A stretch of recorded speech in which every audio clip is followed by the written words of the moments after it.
Good afternoon, children. Today, all this time I was explaining to you about Dauvernier's stride, Newland's law of octaves, and now I'm going to tell you a long form of periodic table. How this long form of periodic table came into existence, a modern periodic table.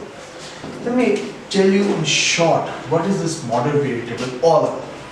If you look at this modern periodic table has been divided into 4 blocks. 2 of these will be S block, this side is a P block, here is D and this is F. You have never heard about PSPTF. That I'll tell you slowly and a little while later. What is this SPTF block? So to start off with modern periodic table, first and foremost, we should know what is modern periodic law. Now what is it stated as? It states as physical and chemical properties of elements are periodic functions of their atomic numbers. This is what has been given by modern periodic law. The physical and chemical properties of elements are periodic functions of their atomic numbers. This is very important. The reason is, this is where the difference comes between Mendeleev's periodic law and modern periodic law. In Mendeleev, it was atomic weight or atomic masses, but here it is atomic numbers. So that means all the elements were arranged in the increasing order of the atomic numbers. And this has solved more or less most of the problems which was there in classification. So Mendeleev's periodic table was an attempt in the right direction. He showed the way, others modified it.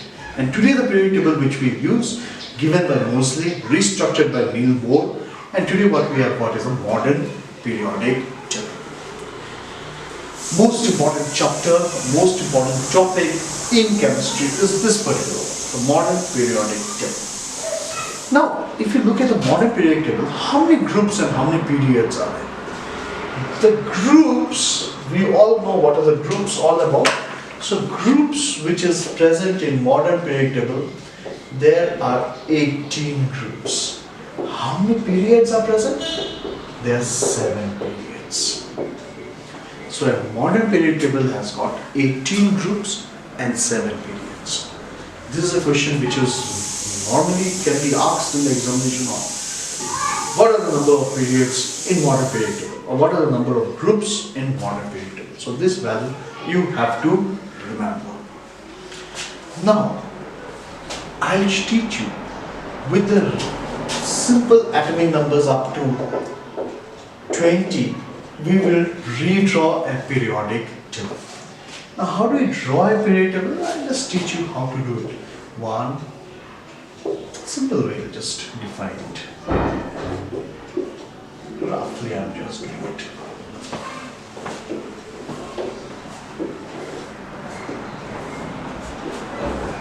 So let me just start it. The first element, these are the periodic tables number. 1, this is 2. Okay, let's start here. 1, this is 2. This will be 3 to 14. This will be 13, 14, 15, 16, 17, and this will be 18. So if you start with element, the first one is hydrogen, 18 is your helium. This will be lithium, gadolinium, boron, carbon, nitrogen, oxygen, fluorine, neon. Sodium, magnesium, aluminum, silicon, phosphorus, sulfur, chlorine, argon. This will be potassium, and this will be calcium. What is the atomic number of hydrogen? Atomic number of hydrogen is 1, helium is 2, this is 3, 4, 5, 6, 7, 8, 9, 10, 11, 12, 13, 14, 15, 16, 17, 18, 19, 20. Now, you must be wondering, I wrote group 1, I wrote group 2. Then I jump to 13 to 14. What is the remaining? Remaining is there. This is 3 to 12. Actually, group 1 to group 2 and 13 to group 17. These are known as representative elements.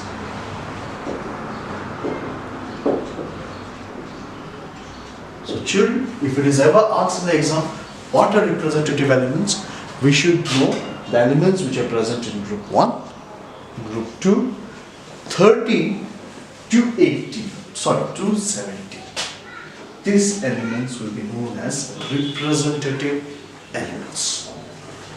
Now, what about these elements which is there from 3 to 12? These are transition elements. If you look at the periodic table, modern periodic table here, if you look at it, this is where 3 to 12 comes. These elements are known as transition elements. Now, what transition elements means? Why they are called transition elements? See, most of the metals are present here, and most of the non-metals will be present here.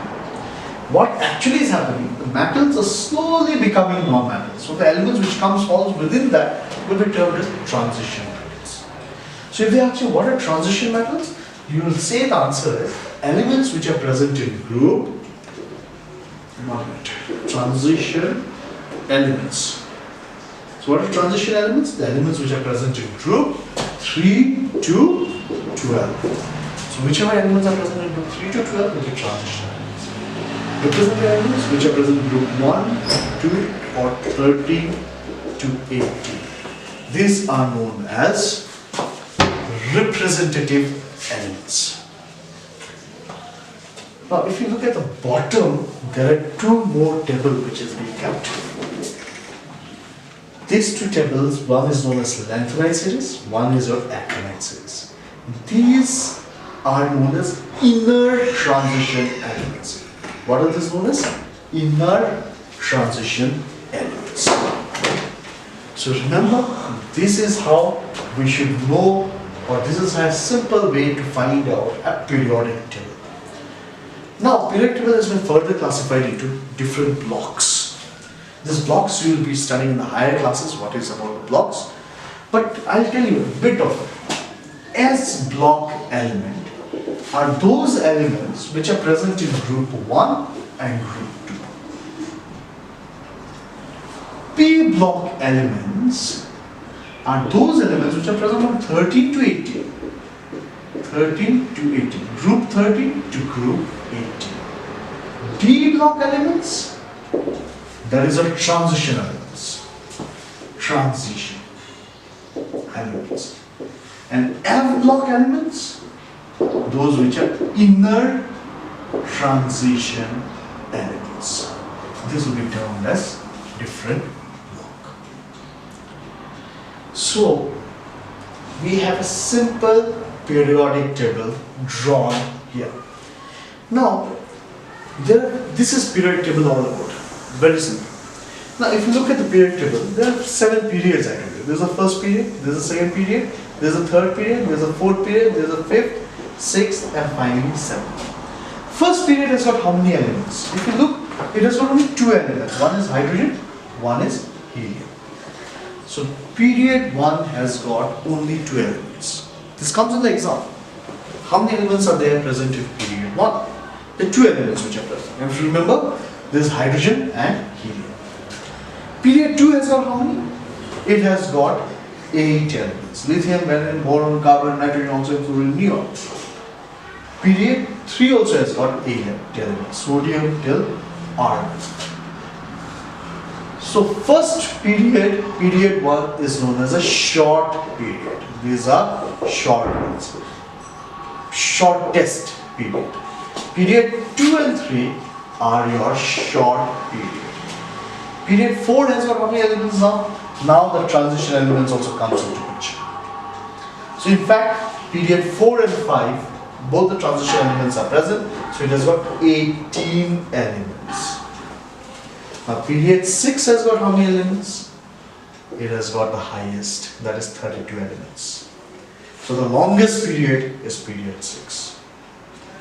And period 7 again has got 26 elements, because the remaining elements are incomplete. Incomplete means they do not exist in the nature. For example, if you look at these names which has been given, UUT, UUQ, UUP, UUH, UUO, these are the elements which doesn't exist in nature as yet. So these elements finds no acceptance. That's why there is no name written for them. Name is there, the IPEC name system is there.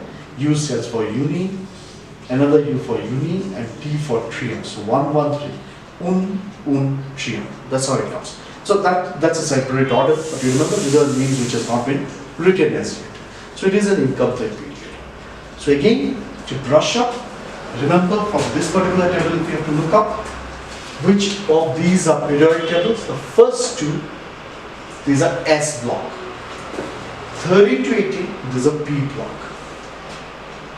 3 to 12, the upper one, this will be termed as transition elements. And the F block are inner transition elements. So, which is the shortest period? Period 1. It has got only 2 elements. One is hydrogen, one is helium. Which are the short periods? Period 2 and 3. How many elements are present? There are 8 elements present. Which is the shortest period? Period 4 and, which is a long period? Period 4 and 5. Longest 6. It has got 32 elements. And incomplete period? Period 7. So this is all about periods, how to identify the periodic table. In the next class, I'll tell you how to find out the elements based on period.